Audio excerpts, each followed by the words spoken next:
is so dark? I feel like it's dark over here. Get my notes ready. Thank you. We are back from executive session. The time is now 8:25 p.m. And we're going to return to our agenda. The next item on the agenda is B1, introduction of new hires. So, Dr. Iverson, we had some new hires at our last meeting, and I believe they're here this evening. I'm going to ask you both to stand, please, and come to our podium. Will you be able to get them on camera, Luke? Wonderful. We first have Ms. Zuleika Martinez. Hello. Please come to the mic and introduce yourself. You can let us know a little bit about you and where you will be working here in the Greenburgh Central School District.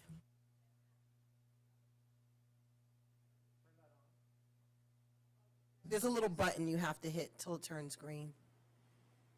Can she come up here when she's done? I don't know if there's a space.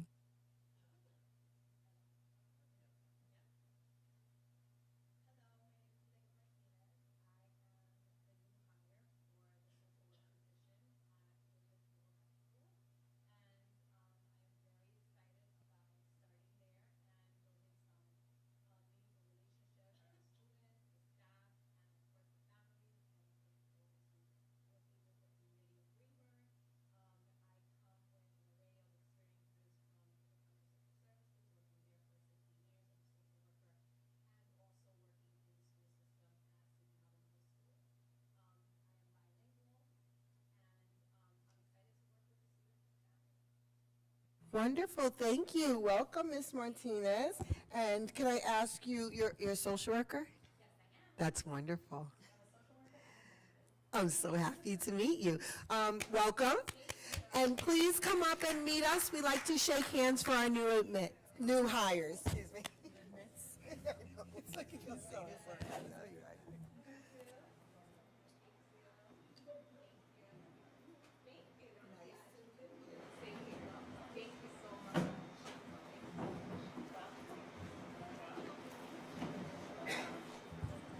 Wonderful, wonderful. So nice to meet her. And next on our agenda is Miss Krista Sucra. And Miss Sucra, please come to the mic and let us know a little bit about yourself and where you will be working. Hello, my name is Krista Sucra. I am a speech language pathologist, and I will be district-wide throughout Greenburgh. I just want to say thank you to the board and thank you to the administrators for giving me this opportunity to come work in Greenburgh. I'm very excited. I am from Greenburgh, so it's very exciting to come back to where it all started, literally here at Leo Jackson.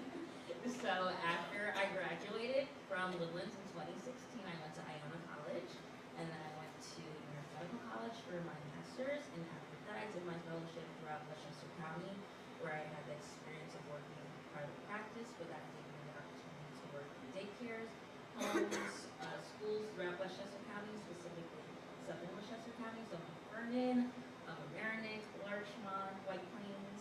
So I'm very excited to be here. I just want to say thank you. Thank you, Ms. Sucra.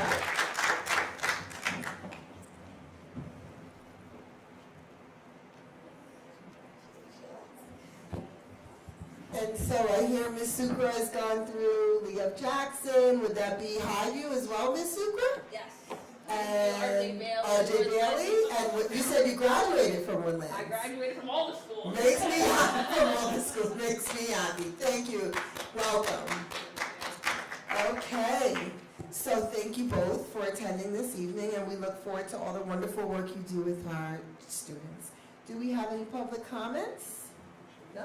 Wonderful. Oh, we have Mr. Pryor Parker, but he's later on the agenda, so I guess we have to, is there a motion to move the item up in the agenda?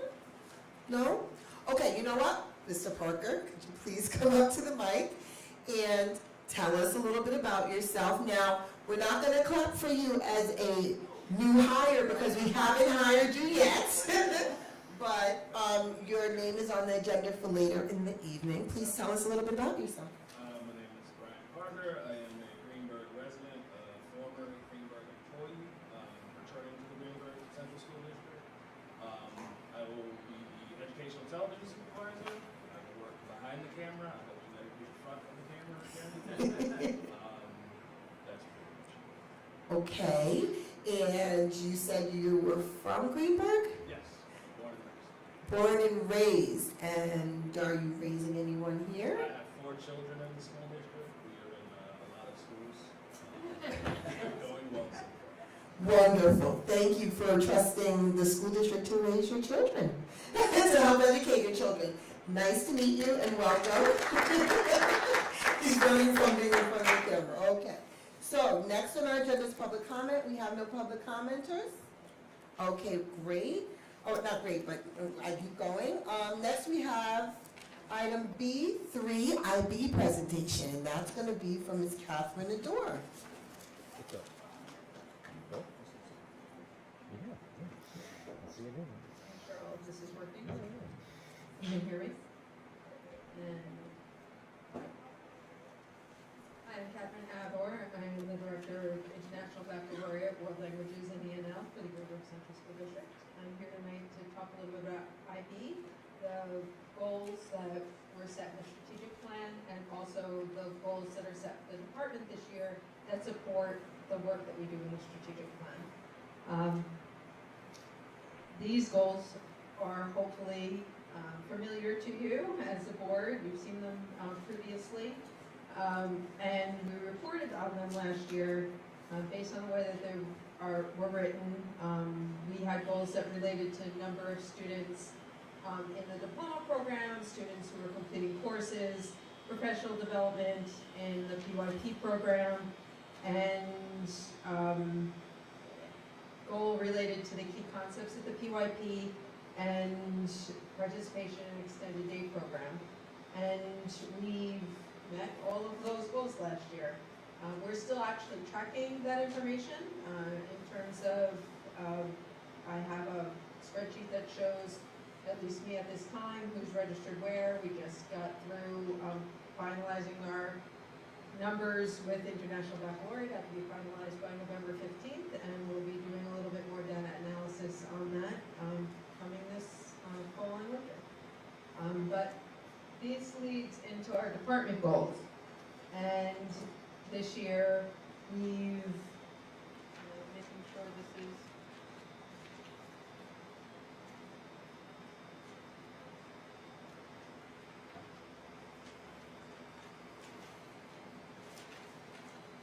oh yeah, that's right. Sorry. It's hard to see what's over here. So we've written department goals, at least for the Department of IB World Languages ENL, and for each of those divisions, we have goals in teaching and learning, social and emotional learning, communication, professional development, and budget resource allocation. And I'm going to talk to you tonight about how we're looking at those 5 domains at International Baccalaureate. And all of the pictures that you'll see tonight are from International Baccalaureate programs across the district. Just a reminder that the IB mission, the aim of an IB education is to develop inquiring, knowledgeable, and caring young people who help to create a better and more peaceful world through intercultural understanding and respect. First, we have teaching and learning. The IB primary years program, middle years program, and diploma program, lovingly called the PYP, MYP, and DP, at Greenburgh foster a holistic approach to education, aiming to cultivate inquisitive, knowledgeable, and compassionate students. These programs emphasize inquiry-based learning, where students engage in meaningful exploration of real-world issues and develop essential skills like critical thinking, collaboration, and intercultural understanding.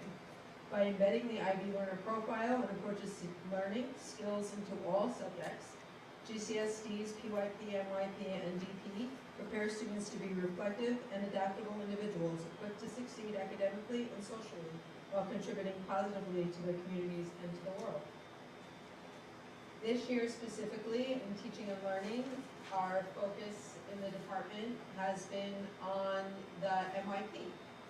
When I first took over the program, the first year, we were focused on the PYP and ensuring everything was in alignment at the PYP, at the DP, ensuring everything was in alignment at the DP because we were walking right into a 5-year review at that point. last year focused a lot on the PYP and alignment of professional development and the transdisciplinary themes. And this year, we're have a focus on the MYP, where we're focusing on the unit planning, the program of inquiry, as well as MYP assessment. So,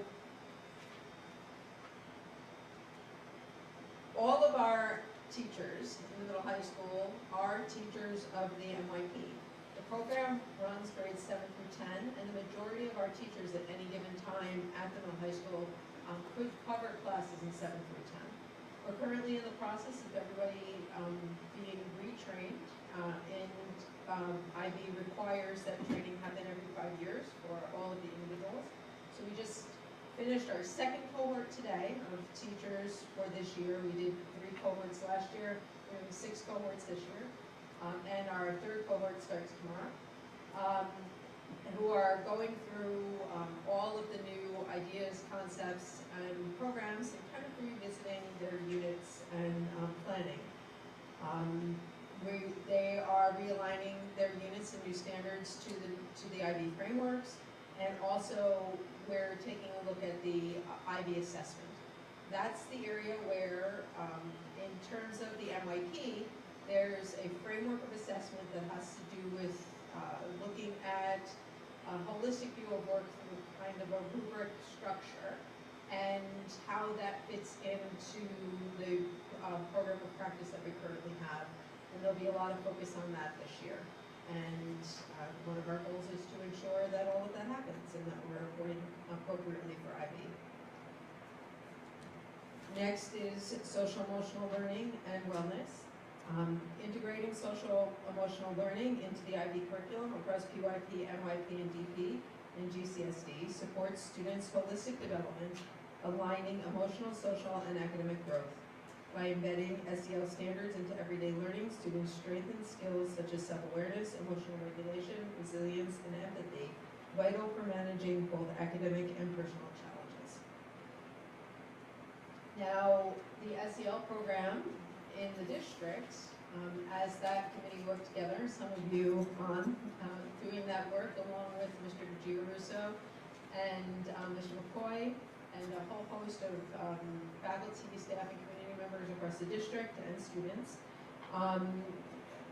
know that one of the goals was to ensure that IB was a thread through that entire conversation, and to ensure that what we were doing and what was at the heart of PYP, MYP, and DP, having to do with the learner's profile, the approaches to teaching and learning, came out of that.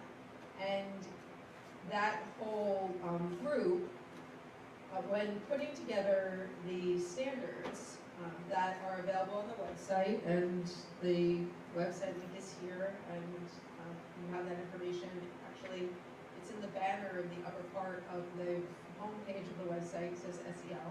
We'll bring you to this page, and then when you go a little bit further down, you can click on each of the different domains that are self-awareness, self-management, social awareness, relationship skills, and responsible decision-making.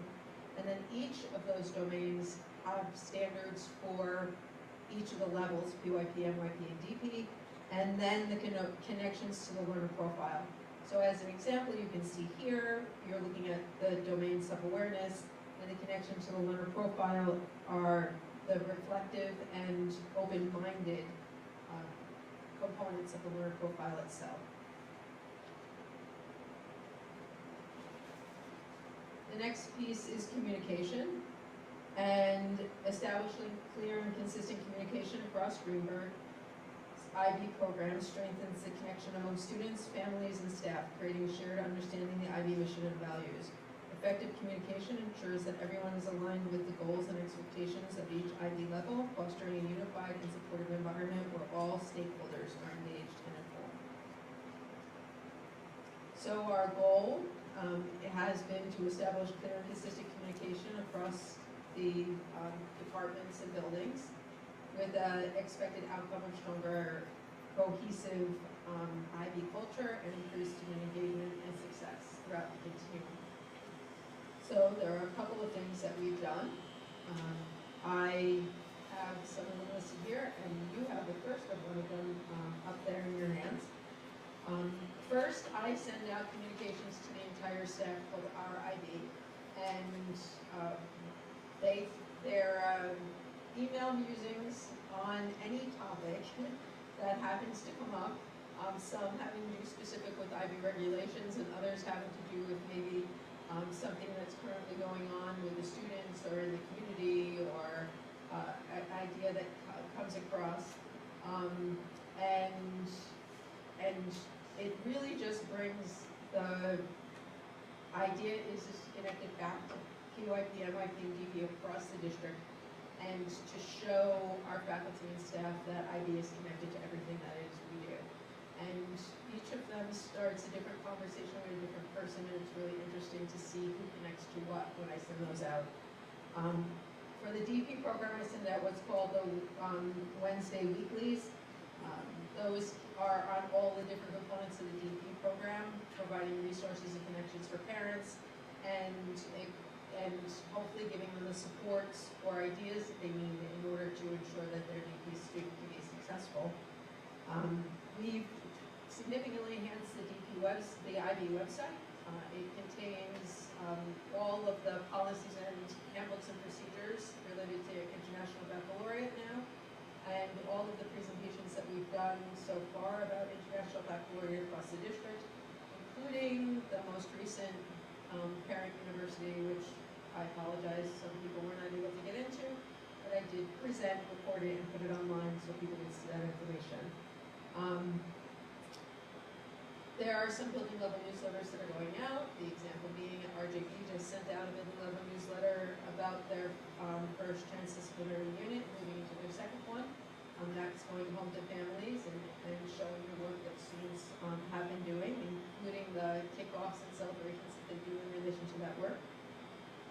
I've created communication documents for the heads of school in letters, social media content, newsletter content, on all of the different components in relation to International Baccalaureate that they themselves can take and modify and use.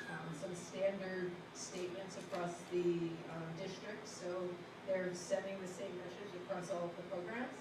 I also have something very similar that I have shared out with the teachers, aligning report card comments to IB learner profile and key concepts, and just showing them different ways that they can use these materials in their communication.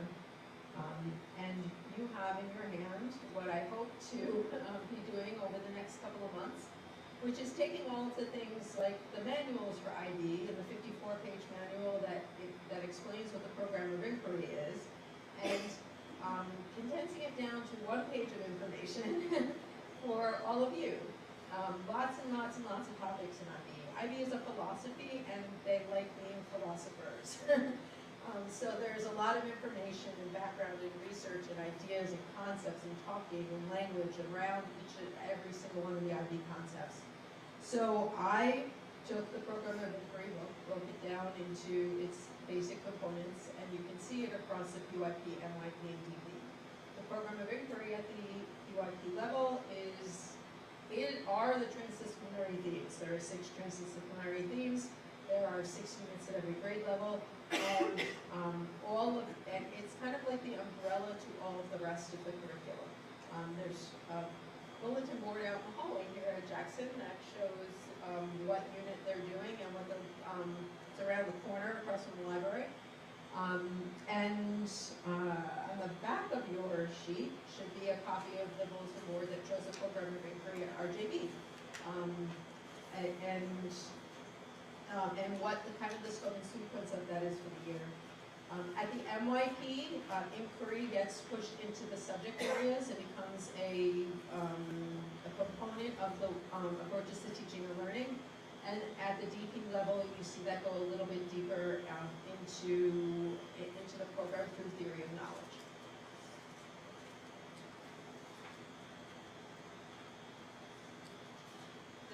The next section is professional development and the impact of professional development across the IB program. IB is very strong in their professional development and their regulations in relation to that. Comprehensive professional development for all staff involved in Greenburgh Central School District's IB programs is essential for maintaining a high standard of IB instruction and fostering a deep understanding of the IB philosophy. Through targeted training that emphasizes IB requirements and best practices, educators gain the skills and insights needed to implement engaging, inquiry-driven lessons that align with the IB standards. So, our professional development as really kind of focusing on the IB philosophy, maintaining our alignment with the regulations, and making sure that our professional development, the IB experiences that teachers are having is really goes beyond just the compliance level, but really to a more embedded excellence model. That said, I talked a little bit a while ago about the MYP training that's going on currently. They're walking out of there going, it's a lot, but it's so good. And that's good feedback to hear. The MYP concepts have been extended. What was great is it fell today on one of the days that they have their IB PLCs at the middle high school. So we had people cutting off of training today, going right into their IB PLC and being able to share that information back at the building level. We have content area training for the DP. I know that you've approved some of that for us earlier in the year. We're working on two different levels of that. One is ensuring that we're in compliance with training for individuals who are currently teaching and building our capacity to be able to have multiple teachers trained to teach courses in the future. It's a very hard thing to do in a small school district when you have onesies and twosies with some subject areas and areas of specialty. But cross-training is really important to ensure that there's some continuity within the program. We had a multi-year, I guess, initiative to ensure that all the PYP program had its compliance training in place.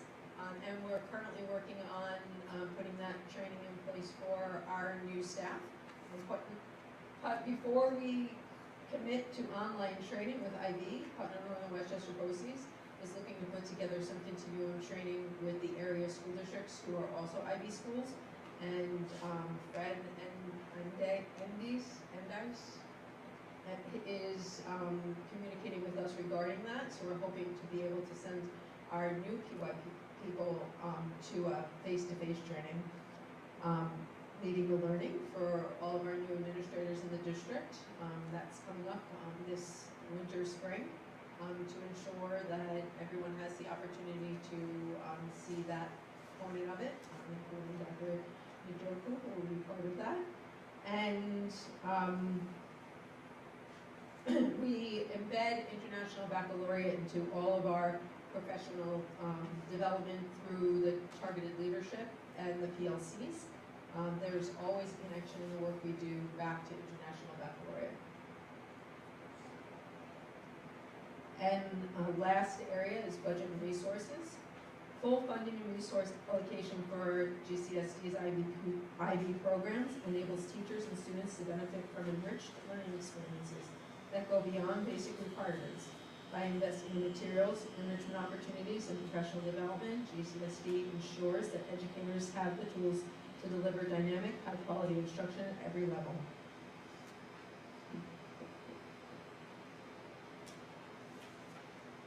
So our goal is to secure full funding for the IB program, including resources for enrichment and professional development, and allocate those materials accordingly.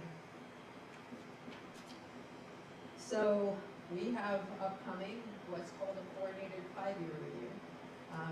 It's a beta program at International Baccalaureate, where what they're trying to do is send out the teams for when you have a multi-building program within a district. They'll send out the 5-year review teams to do multi-buildings at the same time, which actually becomes more streamlined for committee meetings such as the governing body, the Board of Education, because instead of going to 4 separate meetings at 4 separate reviews, The governing body will actually have one meeting that will have representatives from each of the buildings as well as the governing body as part of it. That's one of the reasons why I've started the communications to ensure that you have all the pieces you need to be able to participate in that next year. But the 5-year review does include all the expenses in relation to that. So in the upcoming budget cycle, we will have that as an added component. Teachers have requested physical in-person professional development. It's difficult being a small district in bringing in individuals to do professional development. Most IB training is 2 to 2.5 days back to back, and requires that 12 or more people be involved in the training with a trainer. So we struggle with coverage issues and different things in relation to those pieces, but we make it work, and we made it work with our cohort model. Perfecting it at the PYP level and then bringing those lessons over to the NYP. Thank you for allowing us to perfect that. But we do get the feedback that says that people want the opportunity to have that hands-on and in-person training where they get to spend time with other school districts and other programs across the country and across the world, part of being International Baccalaureate. So we're looking to build some of that in-person training into the budget in the future. Increased student field experience through International Baccalaureate. That is something that comes to my desk often. Requests for real hands-on, real-world experiences for students. Some of which are pretty incredible, like last year's wastewater management plan trip. And I have never seen a group of high school students so focused when having a conversation about wastewater management. it was pretty phenomenal to see. I walked in and they were on top of it. Curriculum mapping, unit planning, and documentation. As the New York State standards change and next gen standards change, so hence does the work that we do in our unit planners and transdisciplinary units, and that is an ongoing part and ask in relation to budgeting and resources. The career pathway authorization, I brought that to the table to open up a conversation about looking at adding to our continuum the career pathway. It opens up, we have about 70% of the program in place already because it is part of the part of what we have in place for the DP program. Also then lends itself to supporting the CP. Career pathway is just another version of a credential for International Baccalaureate that instead of focusing so much on the academic piece, it focuses on a specific career exploration piece. And it opens up International Baccalaureate for students who are not necessarily connected to the diploma program in that way. And then the title management system. I brought a number of stakeholders together last year to take a look at title. It's a management system that would replace ManageBac, which is something that we use in the DP program to collect and focus information for giving information to International Baccalaureate. It would replace Rubicon Atlas. It would partially replace some components of Google Classroom and is more powerful than I think any one of those tools are, or all three of them combined. And it is written specifically for International Baccalaureate. It's a pretty interesting program, and I'm just hoping to be able to move that forward.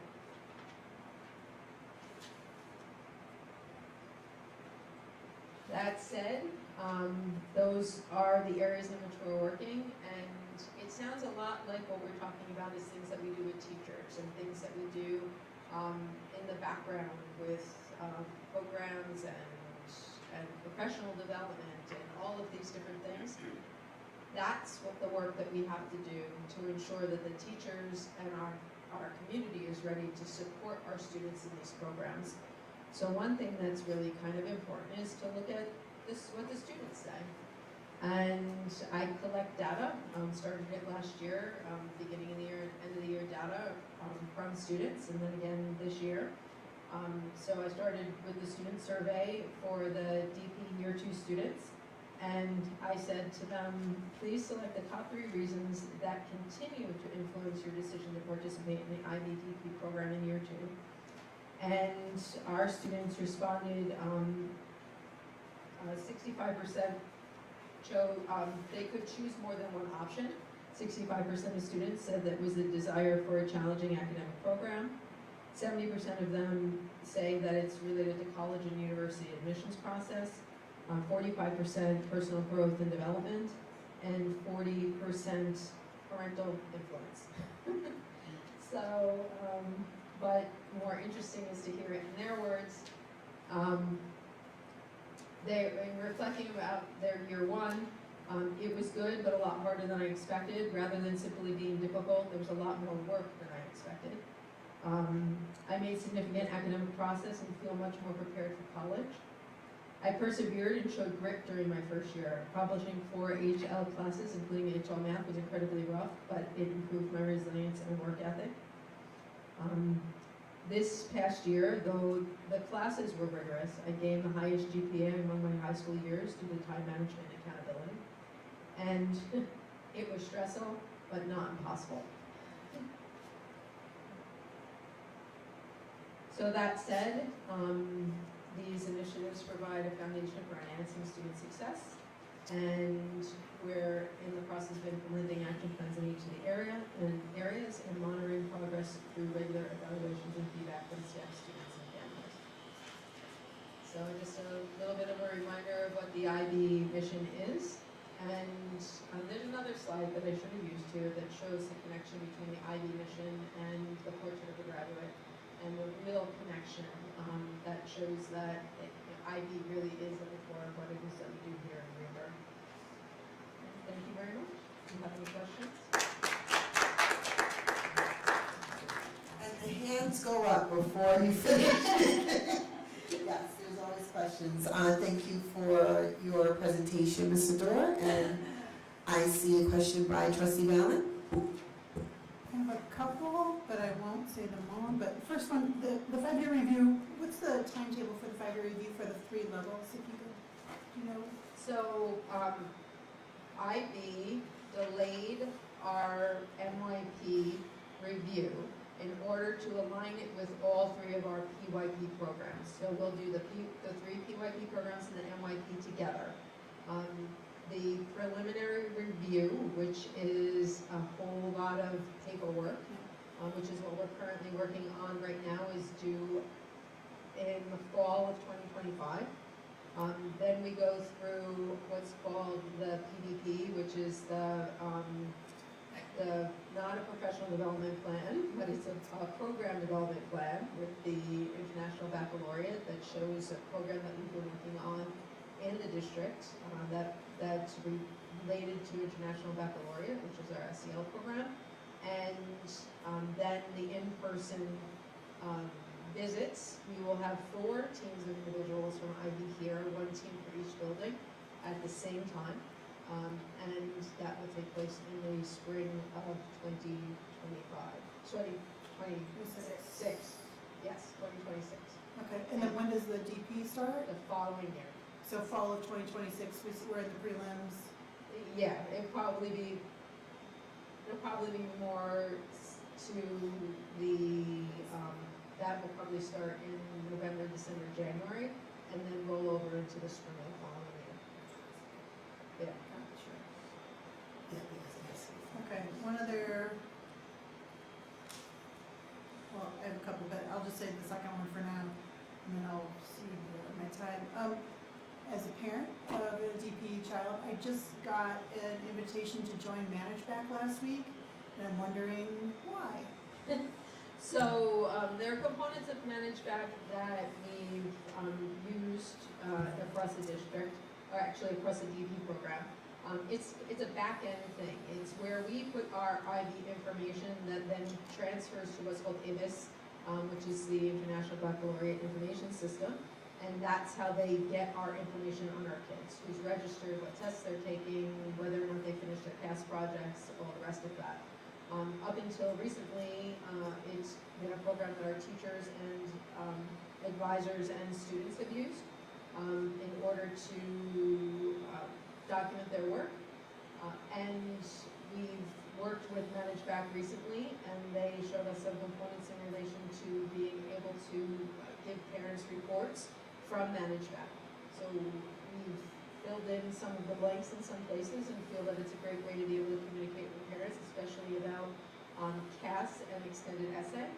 And so Mrs. Monty and Ms. Cronin are really kind of leading the charge in that, in getting that information out to our DP parents. And we would have gotten an invitation very recently. Does that invitation come with an additional cost to the district? Yep. Okay, Not at all. thank you. Are there other trustees with questions? Trustee Warner? Sure. Could you give me a sample, like middle year program, unit of inquiry, and how you evaluate it, what the rubric looks like? Awesome. So every unit taught at the MYP level is an MYP unit. So every unit across every subject area in the MYP grade 7 through 10 is an MYP unit. So, for instance, if you were teaching Social studies. history, social studies, 10th grade, I'm thinking 10th graders world, and you were teaching something on World War II, whatever it is, you break that down through how you design the teaching units to give students, for instance, primary documents where they are given inquiry questions that are open-ended, and they can take in many different ways in order to find the answer and find the information that aligns with that. IB assessment for each of the subject area domains is a rubric that's based on 1 through 8. At the DP level, it's 1 through 7. At the MYP level, it's 1 through 8. I do not know why. I've asked that question, they can't tell me why. And it really focuses on the approaches to teaching and learning that are self-directed learning, inquiry-based. I don't have them listed in front of me right now, but I can get them all to you. And you really look at the student products against those rubrics. Collaboration, international mindedness, community connections, all the rest of that. Thank you. Any other trustees, trustee Ballard, hold on. Anybody else have any questions? Trustee Ballard? So let me extend that a little bit into one of my questions. So I'm wondering, you mentioned increasing student field experiences, experiential learning, and let's take the social studies example. I'm wondering, do we rely on the teachers or the PLCs to come up with ideas for those things, or are we doing some of that at the central level to kind of save some of the work? I'm thinking, for an example, of, I believe at Highview, they used to have a unit of inquiry, and they used to visit the Statue of Liberty. I'm sorry to call you out, but I know that the Ellis Island, excuse me, but I know that Ellis Island, for example, has a traveling trunk of exhibits of primary documents or examples of clothing and things that people would bring with them. Is that something that we could? I'm just trying to figure out, sometimes coming up with those extra extensions or experiential learning opportunities is just more work, and I'm wondering if there's some way that we're collaborating, whether in PLCs or at the central level, to come up with those things as suggestions and putting it into action. Absolutely. Let me just give you an example. The Friends of the Odell House, which is the Rochambeau encampment in the battle, related to the Battle of Yorktown. 9,000 troops in this area, and although called this entire area of Greenburgh, like the physical footprint of this was that entire encampment. We've been working with Susan Seal, and I have a connection with her there. They had artifacts that last year they brought into Bailey and worked with the history program and talked about the history of the Revolutionary War and its connection to our, like the ground that we're walking on and where we live. And I currently have a continued collaboration with them and working on helping them and guiding them and giving them ideas about the New York State Learning Standards and how they develop their museum displays and programs to align exactly with what it is that we're doing in district. So we're having those conversations and we're being part of that and being part of that in our community. And that's just one of many. So just one piece of follow-up. I'm not trying to say that it's, so I'm probably clarifying myself. It sounds fantastic. And I'm not trying to take away the autonomy of the teachers or the PLCs for making those decisions, but I am looking for some sort of through line so that those trips to the Waste Management Center or to XYZ place, we don't repeat them in each building, so that we're getting different experiences. Absolutely. And having a centralized look or a look within the admin team or wherever helps prevent those repetitive experiences, and we're looking for new opportunities to stretch that learning. That's why I'm not trying to assign where it should happen at this point. Oh, thank you, Trustee Absolutely. Allen. Thank So we do have another question, Trustee Long. Hey. Hi. I'm reflecting on the survey comments from the students and can you hear me now? Yes. I'm reflecting on the students' comments from the DP program, the survey, and the things I've heard about how incredibly rigorous it becomes to enter fully into the DP program. Is there an explicit way in which we integrate time management and building up endurance academically and being prepared for that journey when they enter DP, hopefully? So a lot of that is alignment between the PYP, NYP, and the DP in the way that the program actually built itself. At the PYP level, at the end of that experience, you have what's called exhibition, which is a group project on an area of interest and how that area of interest, they do the research on that, and then some way in which it relates back to the community. We've been doing that at the end of each year, kind of in a museum-like exhibition of their work, where you can go around and hear the students talk about the research that they did. That leads into, in the middle years program, where the program is supposed to be designed in a way that starts students thinking and learning in alignment with what would happen in the DP program. So that program, and we're currently working on realignment of those units and realignment of that work and realignment of those assessments to ensure that we get to that particular point. But that program actually ends in what's called the personal project. The personal project is a personal version of exhibition, where students take that same idea of research and then how it relates to the community, and do that on a personal level, and that's a year-long experience for them, and they learn kind of how to engage in that research along with an advisor across the year. And then you get into the DP. We have students who take just onesies and twosies. Some of that feedback is specifically from the DP students. But I do have feedback from the individual students who are just taking 1 or 2 or 3 IB classes in their experience. We do spend a lot of time speaking to students about time management and schedules. I refer a lot to a book that I have on my shelf called Writing Your Dissertation in 10 Minutes a Day, that you can write this big thing by doing things in little pieces along the way, and we support them in that way. We try to give the support and structure that they need in terms of those executive functioning skills, while also kind of stepping back a little to say that there is a point where they take on a lot more responsibility for the performance of IB. Thank you. Okay. So thank you very much. Any other questions, trustees can send in the packet, and then Dr. Iverson will get an answer for us. Thank you, Mr. Dory. Thank you, Diane. Okay, next on our agenda is item B for policy presentation, but trustees, if you'll allow me, I'd like to move forward in our agenda to C2, our ex officio student report. We have Mr. Trayson here, and I have a lot of respect for the fact that you're a senior and you're out late, it's after 9. I'd like you to be able to give your report and then be able to excuse you if you'd like to go, or you can hang out with us if you'd like to as well. So I want to give you that time now, unless there's an objection. But please share your report with us, Mr. Trayson.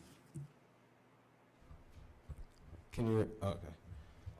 So this past month has been pretty eventful.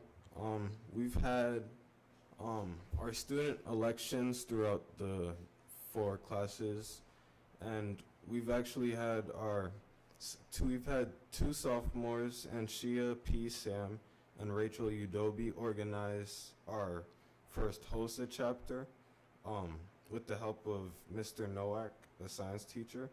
And this HOSA club is also known as the Health Occupations Students of America, and it's a global student-led organization recognized by the U.S. Department of Education and the Department of Health and Human Services. The mission is to empower future health professionals to become leaders in the global health community through education, collaboration, and experience. As well as that, our fall season for sports has just ended, and we'd like to congratulate our fall athletes.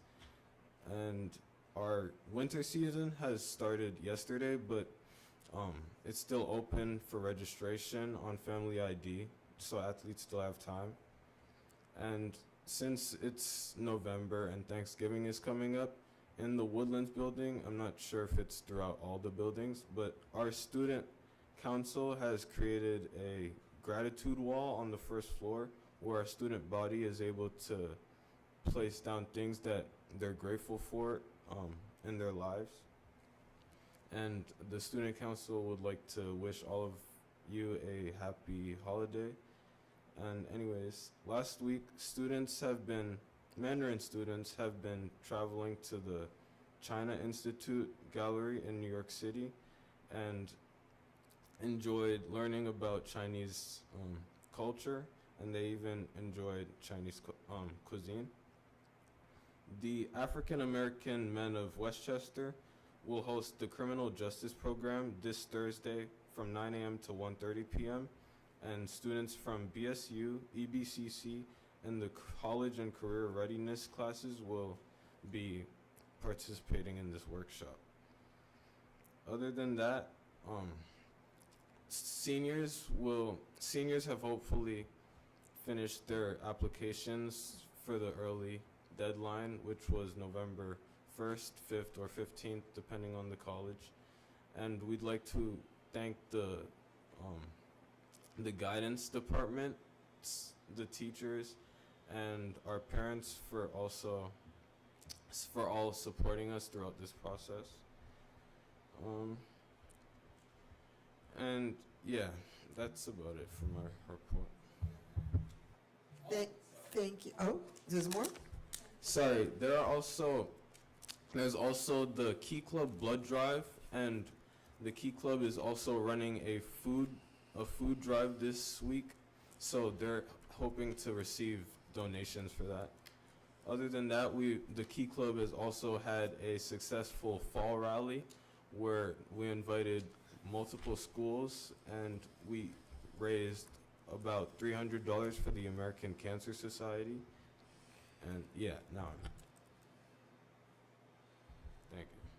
Thank you. Any questions, comments, anything? Trustee Valen? I'm just going to add on one little thing, and the blood drive that Mr. Flalusma referenced is December 5th. And It's if Thursday? the public, I don't know what day it is. It's Thursday, December 5th. Should they contact Mr. Rounds if they want to come donate, or who should they contact? Yes, they can contact Mr. Rounds or Ms. Stellato for that information. At the high school. Thank you. Thank you. Any questions, comments, or concerns at all? Hearing none, we're going to move forward, and Mr. Thelusma, you can hang out with us as long as you'd like to, okay? And if you need to step out, you can do that as well. All right, so let's go back to item B4, policy presentation. I'm going to turn the meeting over to Vice President Barron. These are the policies that we reviewed at the last work session. They're now being presented to the public for comments and concerns. There's a few items that the board was going to follow up on. Those are still in progress. So we may have changes to, well, most of these are policies that are being retired. We had commented that some of them were, some policies such as the statewide uniform violent incident reporting system policy. We're going to explore creating our own internal policy regarding that topic. And I don't remember off the top of my head what the other ones were that we wanted to explore. But we have a month to do more background work before these changes will be presented for a vote at the December regular meeting. Any comments, questions from the public should be addressed to either the district clerk at districtclerk@greenburgcsd.org or to the board at greenburgcsd.org. Thank you.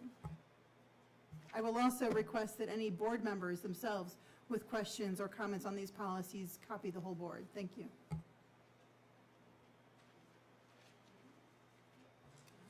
Okay. Trustee Warner? Yeah, I just want to make sure that 5240 is on the list to be, Yes. to look for a substitute for that, because we want to have something that informs us Right here. that the school tax 5240 exemptions. Tax exemption. That's it. All righty.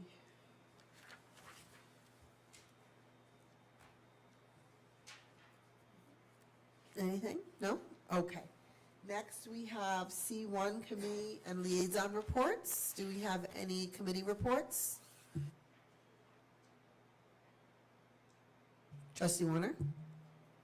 Okay. The Community Engagement Committee met on Monday, October 28th at 7 p.m. in the Highview Cafeteria, and I'll skip the attendees. We remembered the school psychologist Millie Sheehan and noted that firefighters have created a fund for the benefit of her grandchildren at Fund the First. So if you want to donate, Google Fund the First and Millie Sheehan. Our Director of Pupil Services, Pupil Personnel Services, Dr. Nicholas Giarusso, presented on the special education programs provided by our district. He reviewed the eligibility process, testing, available services, differentiated instruction, least restrictive environment, equity, audit, list of community partners, events and parent university sessions dedicated to special needs. If you want to see the presentation, look for the 1028 CEC meeting on YouTube. It's the first thing we talk about. Or contact Nick Giarusso at ngiarrusso@greenburgcsd.org. If you're a parent of a special needs student, you may consider joining the Special Education Committee of the PTA Council, or SEPTA. The chair is Talia Godar, and you can reach her at gcsdsepta@gmail.com. That's gcsdsepta@gmail.com. Board Trustee Rebecca Sampaleo spoke about the Pioneer League, which gives students with disabilities the ability to compete in athletics. The soccer team's next game is Thursday, 11/21 at 4 p.m. versus White Plains. It's in the Woodland Small Gym. If you'd like to volunteer to help with the program, contact Kevin O'Donohue at KODONOHUE@greenburgcsd.org. Superintendent Linda Iverson spoke on opportunities for partnership with Westchester Community College, including dual enrollment, academic support services, and innovative opportunities for GSD students. The diversity, equity, she also spoke on the diversity, equity, and inclusion survey of students, teachers, and staff. She laid out a framework for the initiative and shared the survey results. Students feel they're treated fairly by teachers, but need to make connections with trusted adults. Staff feel supported by their administrators. They need professional development on how to support their students when discussing sensitive racial, ethnic topics. Okay. We asked for volunteers for voting membership of the CEC, briefly reviewed the mission and charges of the CEC with changes incorporated from our September meeting. Adonia Mans gave a recap on recent district events, including Spooktoberfest, the Harlem Wizards, the TDYCC Halloween Carnival. She then reviewed a list of upcoming events, including athletic competitions, the Halloween parades and harvest marches, a Shake Shack school, a donation opportunity, and finally, she made a plea for the community members to vote in the upcoming general election November 5th. David Warner reviewed the current status of the Water Main Science Lab project. A public vote is required to release capital reserve funds. It is scheduled for January 14th.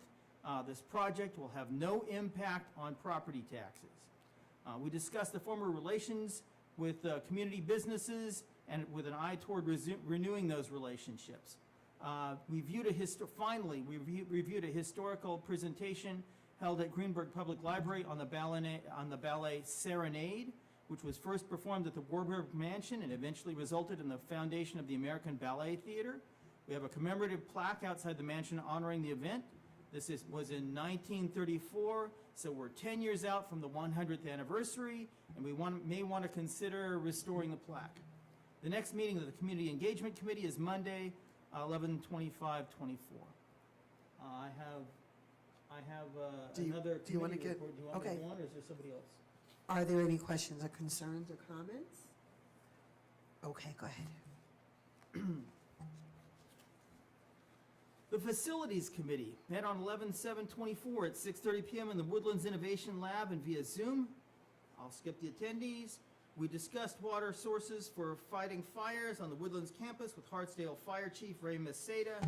Key points: water flow from the existing fire hydrants has declined from 1,700 gallons per minute to 300 gallons per minute or less, which is insufficient to fight fires for our buildings. After the 2018 leak cut off access to the Pinewood line, the source of water from the Dalewood Avenue we replaced it with doesn't supply enough gallons per minute.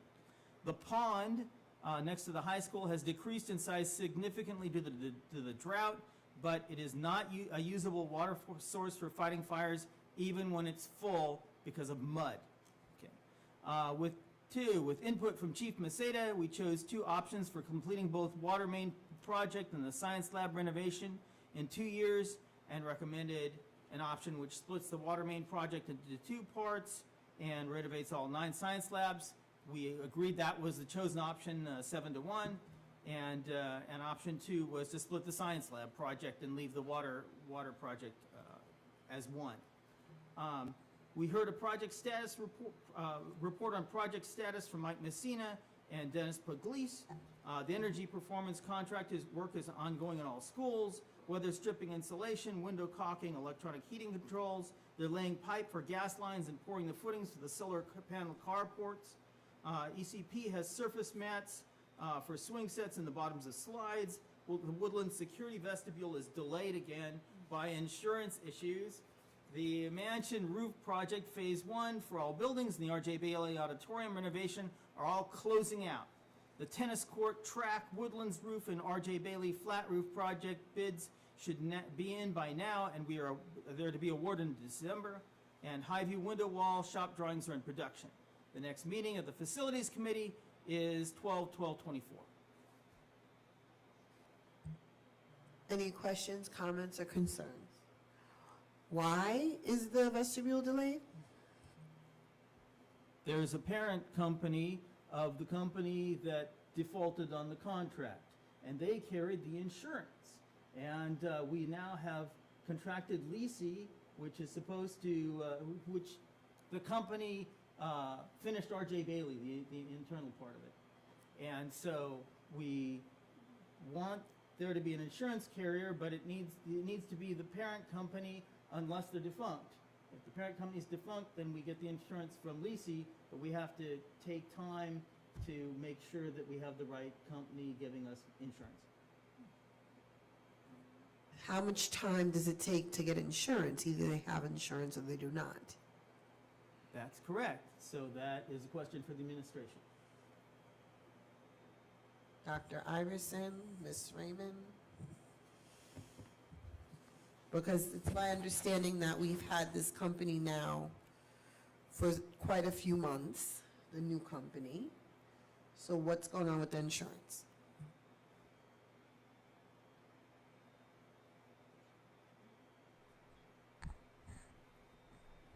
The last we heard from our legal team was for the facilities committee meeting.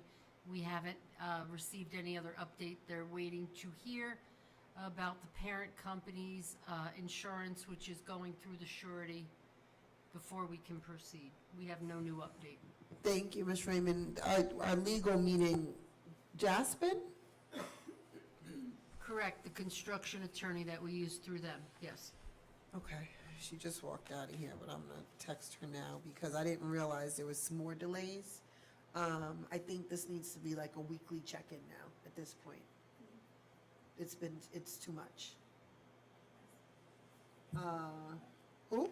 Yes, please put in the packet, Dr. Iverson.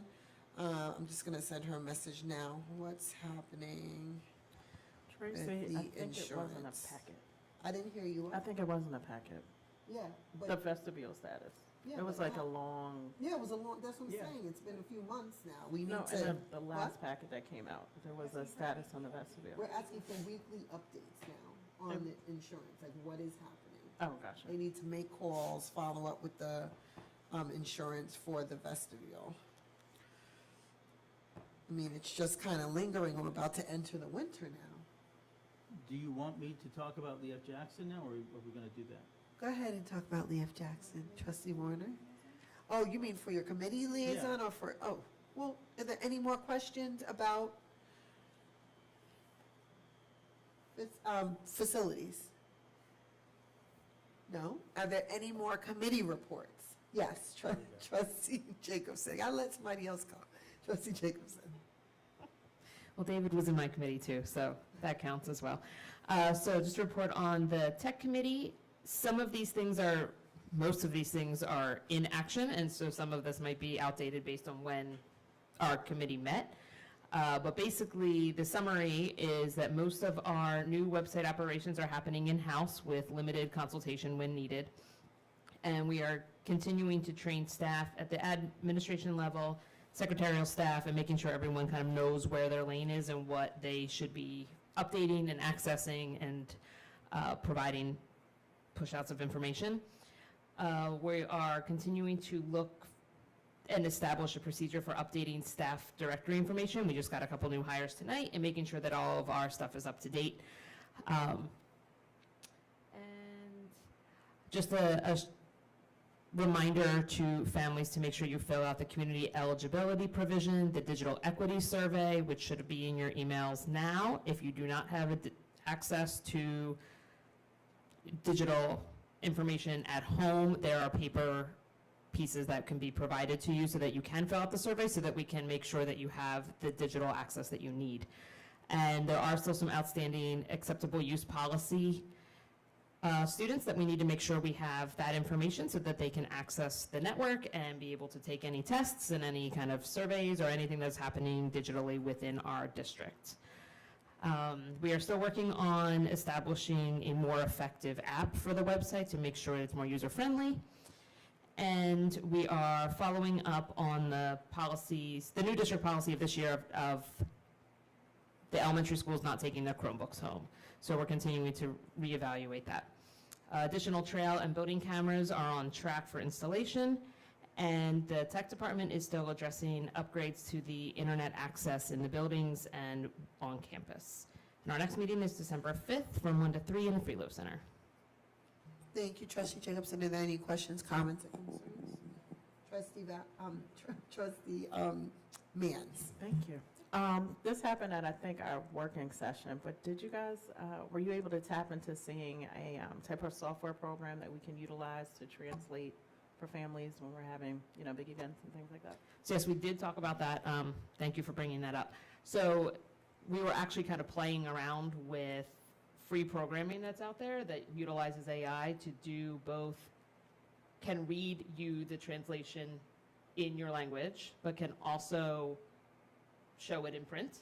So you can read it in real time in meetings so that you don't have to have a separate meeting in a different language or feel like you're missing something in one moment because you're getting a translation in another. So I don't think there's really a policy yet in how to make sure it works efficiently and that people who need language services know which direction to go during meetings, but we did bring it up and we were experimenting with some options.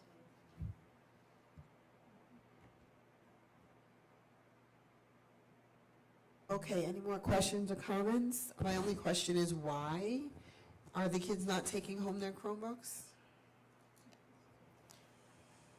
That's a very long conversation that would make this meeting go longer. The summary, the basic fundamentals of it is the amount of damage that would occur to our Chromebooks was pretty extensive. And so staff is accommodating that by giving non-digital homework. So anything that's being done at home is not necessarily requiring computer access. So I wasn't on the tech committee before. I keep turning to Trustee Warner and Valen because I think you guys were on the tech committee with my old VP, Trustee Pineda. And I do recall that there was damage, but I thought it was by the same, like, repeat students. So why can't we send the Chromebooks home, especially with the snow coming and bad weather? And if a student damages, then they don't have one until later or something, or they earn one or some other type of system. But why are we, it was a small amount of students, a large amount of damage, but it was a small amount of students repetitively. Am I misremembering this, or is that accurate? You're starting the debate, which. What debate? I don't want to debate. This is why we keep revisiting it. Okay. Oh, you guys have been debating this for We hours. started from exactly the point you're starting from and went on, and if. All right, well, I don't want to go back into the committee. It's getting late. So, but we gotta, like, our kid, I mean, but we happened to be above the water when COVID hit because we had our kid. Okay. Yes, I take it. it's all true. You were on my side on the debate, huh? Okay, all right, so I will let that go, but please continue to debate this. Trustee It Mans. maintains a spot on the agenda. Yeah, no, I think another concern, especially for the younger students, is the weight of the Chromebooks. They can be heavy. So I just want to throw that out there too. So are you saying they don't want to take them? Some parents may not want to because they can those opt they're out. heavy. Yeah, so I'm not saying everyone has to Okay. take them. I'm saying it should be an option to take them. But you guys have had this, okay, I'm gonna leave it alone. But, you know, the winter is coming, so if there are families without Chromebooks at home and they want to take them, that's the option, Trustee Mans. It's a Which good is the point. extra not importance so of heavy. filling out the digital equity survey. Oh, I got that a couple of times. I don't think I filled it. Okay. So fill it out. A lot of emails. That part's Okay. super important. All right. Any other reports? I thought I saw Trustee Alon? The Wellness Committee met on November 6th, and during that meeting, we spent majority of it completing our brainstorming session on areas of focus and how to collect student voice in the direction the Wellness Committee takes. We completed a draft survey, and we also completed a draft survey of a survey for food, collecting feedback from the students and staff on food. So the work of those surveys continues via email, and our next meeting is not until January 15th. So we hope to have the surveys done and to administration before the end of the month. Our next meeting is January 15th at 3:30 p.m. in Woodlands in the Innovation Lab. Thank you, Trustee Alon. Luke, are you hearing everybody? Can you see if everybody can be heard? Thank you. Okay, so are there any other questions, comments, concerns? No, liaison reports. First, we're going to have ECP.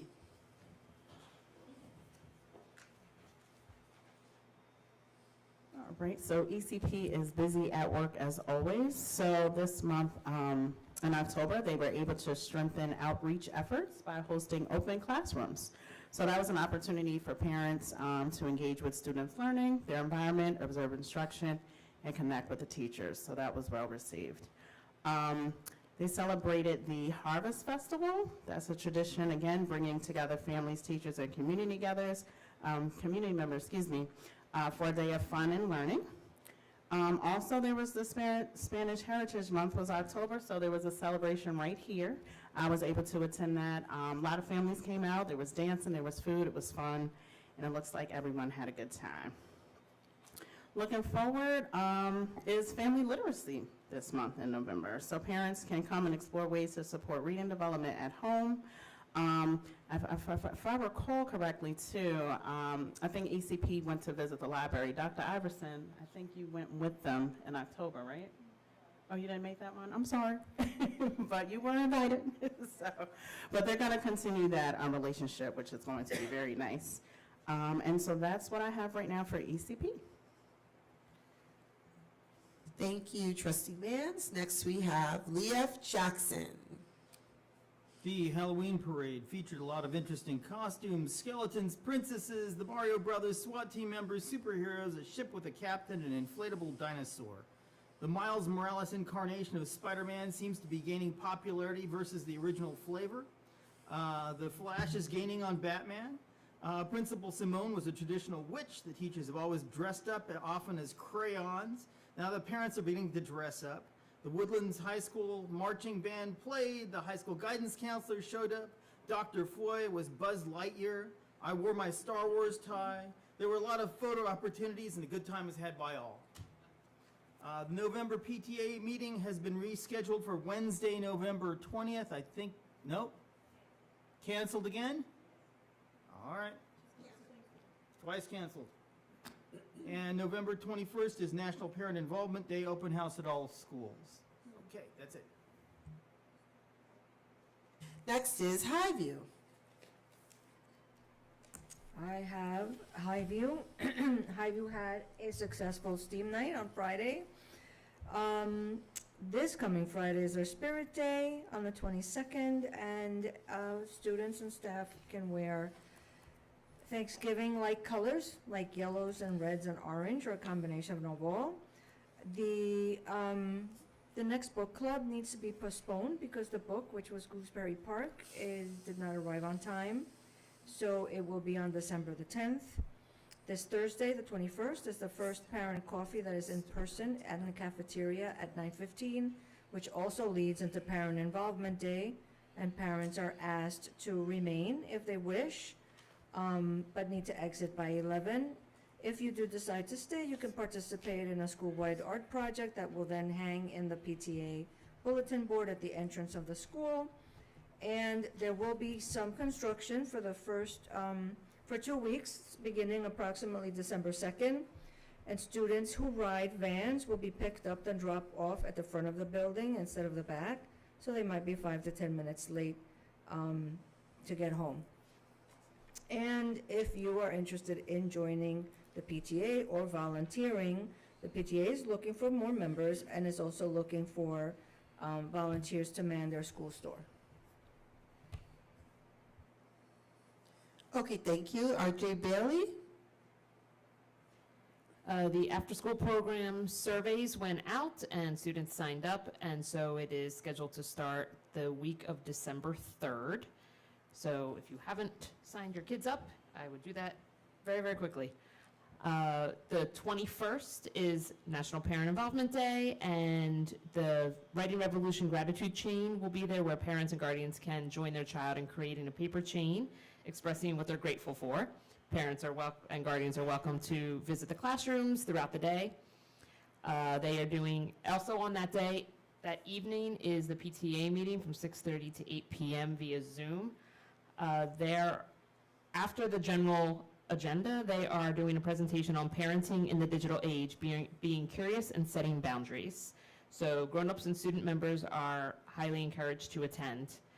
On the 26th, Bailey's having their SEL day, And just a note that their updated book fair dates are December 5th through 11th. Wonderful. And Williams Middle High School? Okay, recent seniors of the week have been Vivian Alfonso, Alejandra Baez, Christopher Duton, and Sophie Greenslade. They gave staff shout-outs to Miss Luanga, Miss Chavez, Dr. Fritz, Miss McKeel, Miss Chinquamani, Mr. King, Ms. Rella, Ms. LeBlanc, Mr. Kennedy, and Mr. Holland. The artist spotlight of the month was on 7th grader Esme Ives, whose favorite mediums are pencil, drawing pens, and coloring pencils as she explores blending colors. In addition to the trips that Trace and Faluzma mentioned earlier, there were also recent trips to Storm King Sculpture Park and the New York Judicial Institute. Upcoming concerts, the middle school concert is the evening of December 4th, and the high school concert is the evening of December 11th. This coming weekend, I don't know the Saturday, this Saturday, which would be what date? It would be the 23rd. The high school band will be marching in the New Rochelle Parade. It is a great time, so Google the route and go watch and cheer for Woodlands Band. After School Academy will be starting soon. We have, we've had some seniors who found their purpose and will be holding a Real Talk Roundtable with 7th through 9th graders soon. Ms. Ador referred to the fact that the MYP IB training is nearly done. We're in the last cohort. Auditions have started for the upcoming spring musical, which will be Footloose this year. Mr. Faluzma also mentioned the blood drive, which is December 5th. If you're interested in volunteering to donate blood, please contact Mr. Rounds or Ms. Stellato. Two other little things. It was reported that student incidents are about 1/3 of what they were at this time last year. Yay students, yay staff, yay teachers. Upcoming Tuesday will be Thankful Tuesday ahead of Thanksgiving, and we recently had a day of kindness at the middle school. And finally, a reminder that everyone should get their flu shots. Thank you. Wonderful. Thank you, Trustee Valen. Any questions, comments, concerns? Yes, Trustee Mance? Yes, when you guys did the student report, it was mentioned that there's a food drive going on with the Key Club. Do you have the dates for that and the location? He said it's going on this week. Okay. I don't know the drop-off point, but I'm sure if you inquire at the security desk, they could find out that information. All right, thanks. Next on our agenda is the Board President's Report. I'm going to table for the essence of time. It is now 9:42 p.m. We have C4, Superintendent Report, Dr. Iverson.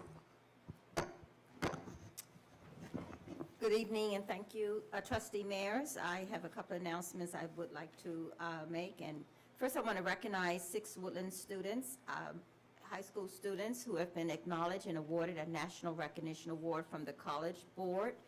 Their names are Theodore Forbes, Joshua Lee, Ethan Locke, Jake Morton, Marissa Pollitt, and Trayson DeLusma.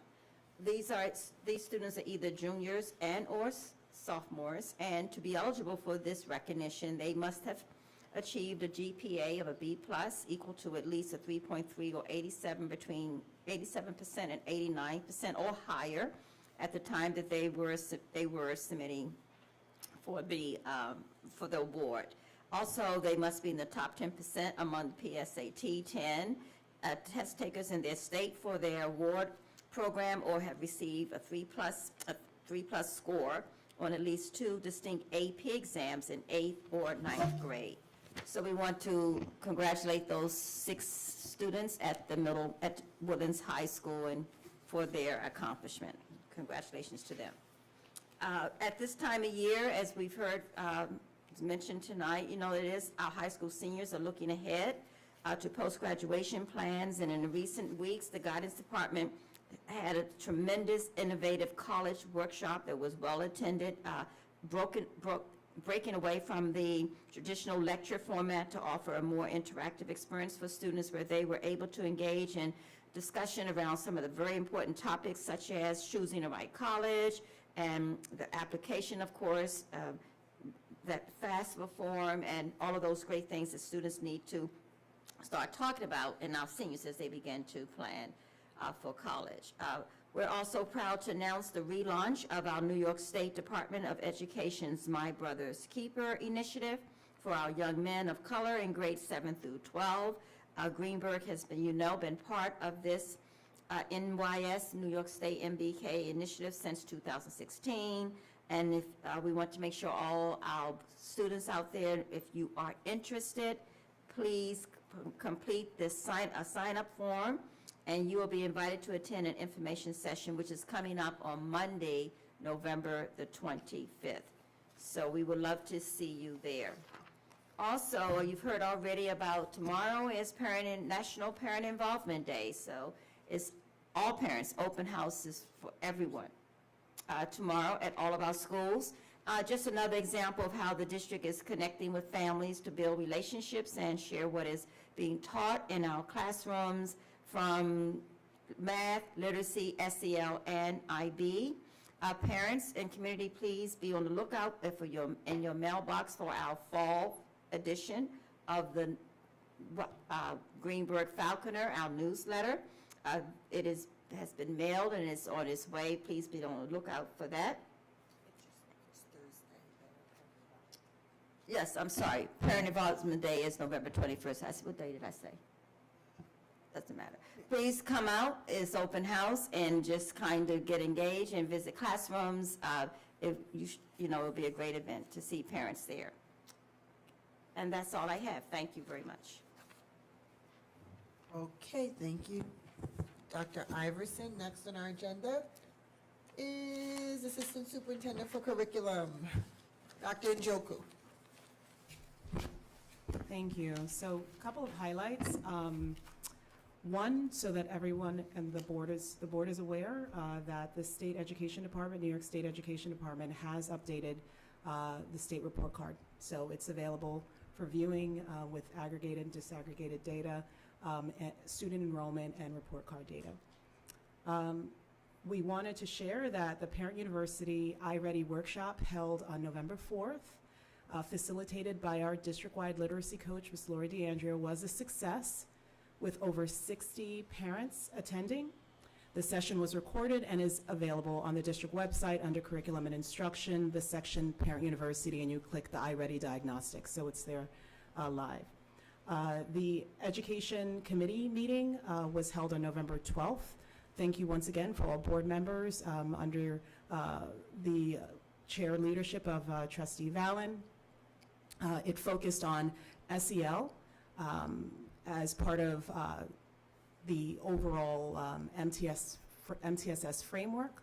Approximately 15 parent, community members, and district staff were in attendance. We did provide a survey just to get written as well as quantitative data around the time spent. And it seemed like it was worth it because we received between 83%, but the remaining 100% on favorable responses around understanding the frameworks and learning standards, its integration, the uniqueness of the district creating our own set of standards, which is unlike any other, and its alignment to our IB profile. So once again, we're grateful for the continued engagement of our families. Two more items, just professional learning highlights. So on October 15th,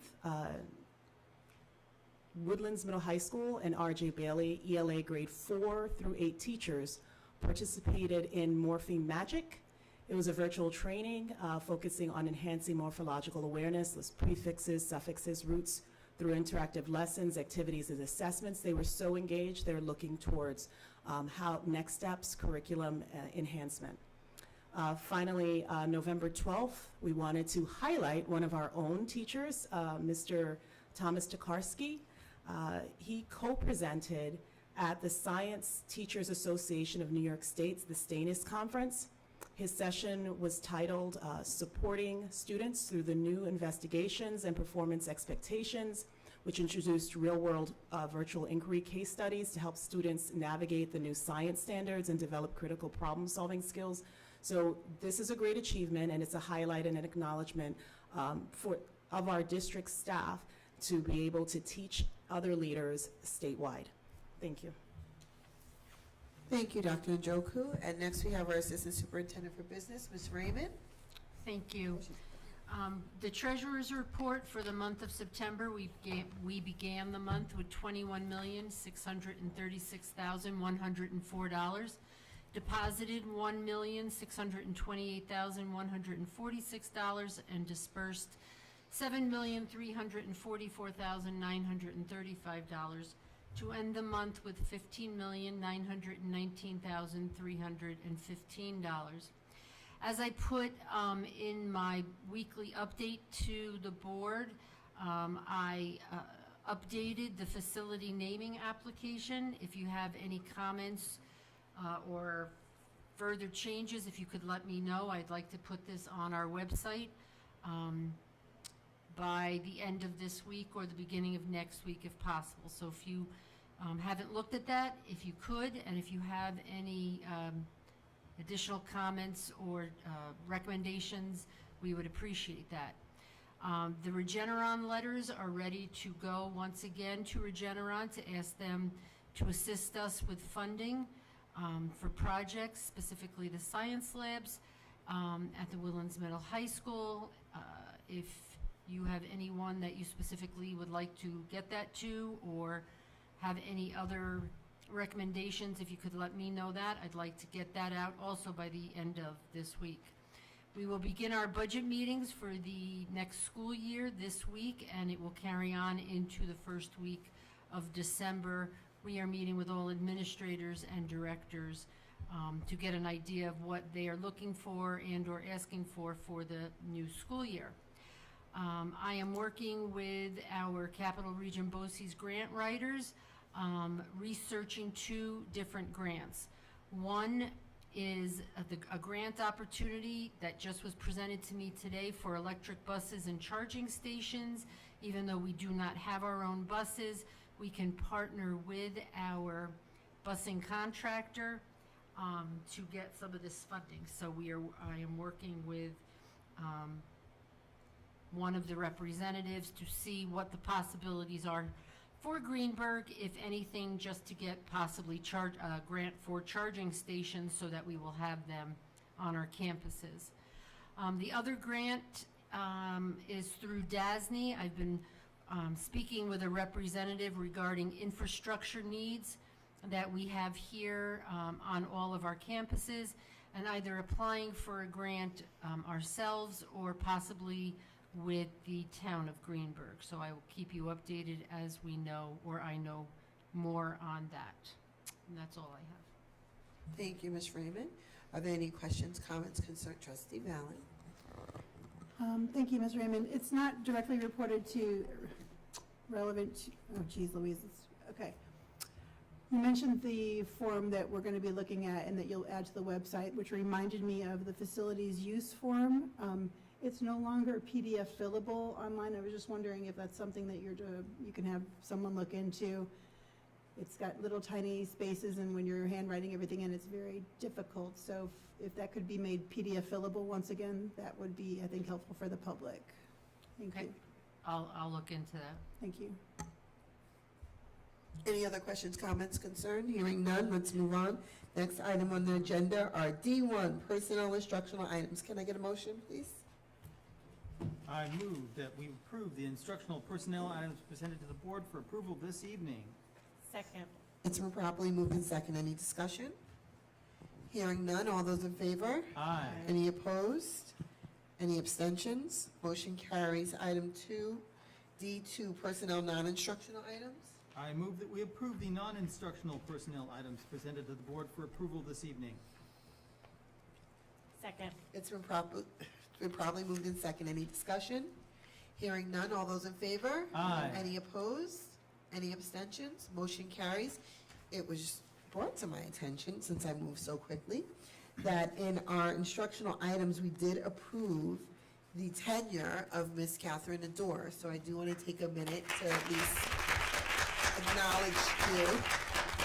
And you're here quite late, so thank you for staying late. And for your service to the district, so you're now tenured. As quickly as I moved through that, but you're now tenured. It was not a quick amount of time, I know. But I did want to recognize you and give you that acknowledgement, okay? Okay. Next item on the agenda is item D3, board action items, and I'm going to ask that the board... Oh, Miss Simone.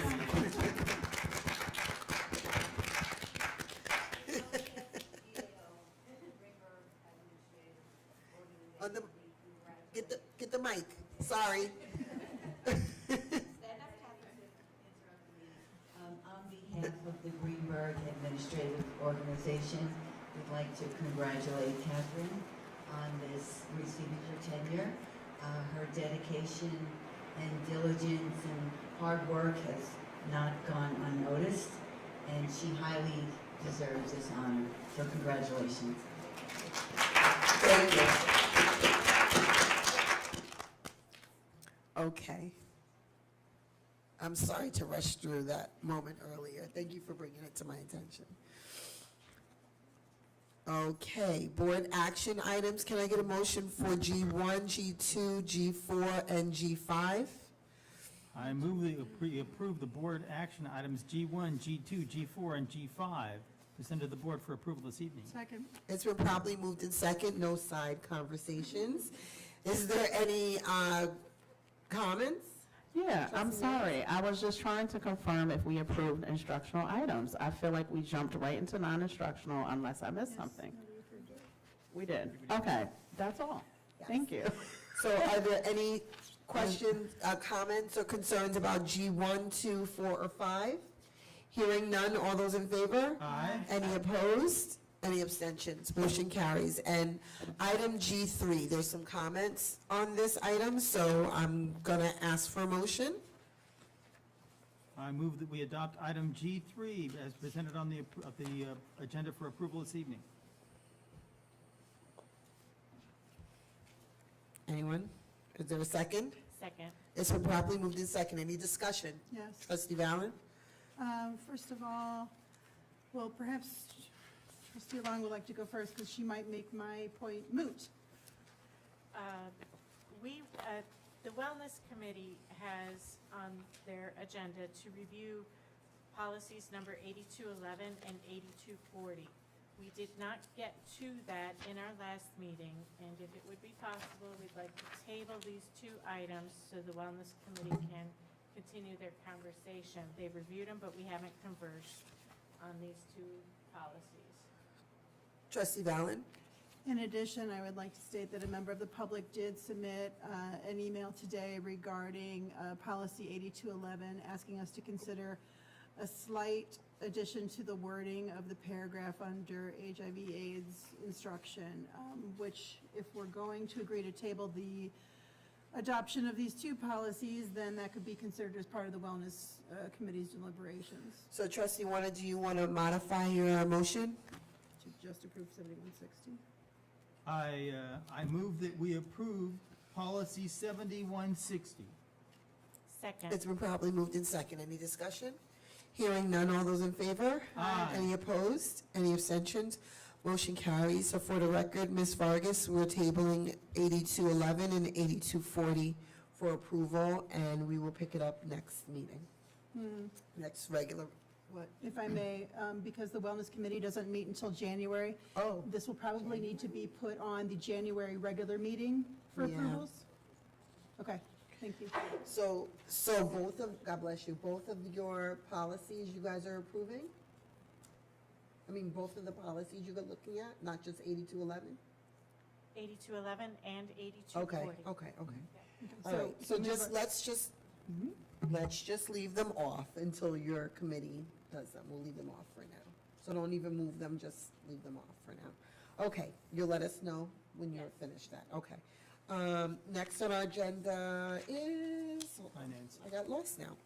Finance items. Can I get a motion? I move that we approve the finance items presented to the board for approval this evening. Second. It's been properly moved in second. Any discussion? Hearing none. All those in favor? Aye. Any opposed? Any abstentions? Motion carries. Business items. I move that we approve the business items presented to the board for approval this evening. Second. It's been properly moved in second. Any discussion? Hearing none. All those in favor? Aye. Any opposed? Any abstentions? Motion carries.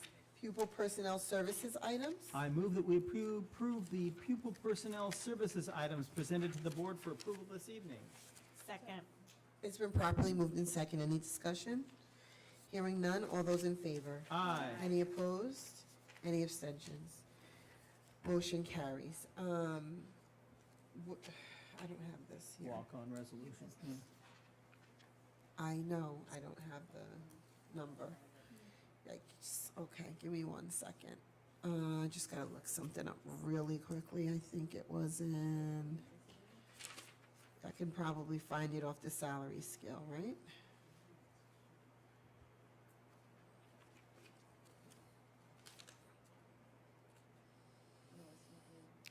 Is this number 3, is it right here? No, that's for this one. That's not who we're talking about.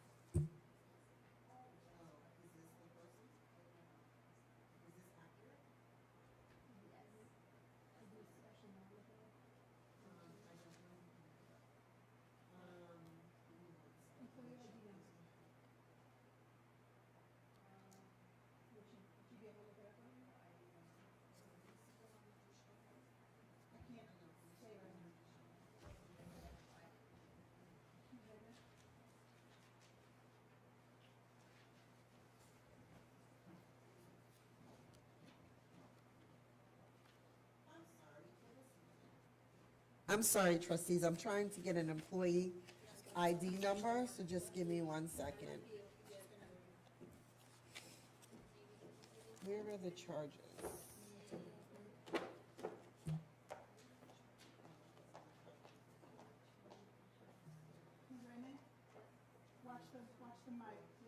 Okay, so I found it, it's 374.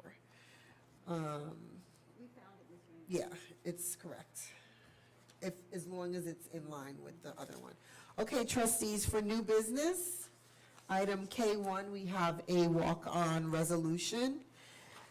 The resolution reads, be it resolved, excuse me, be it resolved that the Board of Education appoints Dr. Maurice Preter and in the alternate, Dr. Elliot G. Gross, to conduct a 9/13 evaluation of employee ID number 374. Can I get a motion? So moved. It's been properly moved in second. Any discussion? Hearing none. All those in favor? Aye. Any opposed? Any abstentions? Motion carries. Any other new business? Hearing none. Can I get a motion to adjourn the meeting? I move that we adjourn this meeting. Second. It's been properly moved in second. Any discussion? Hearing none. All those in favor? Aye. Any opposed? Any abstentions? Motion carries. Meeting's adjourned, 10:03 PM. Thank you.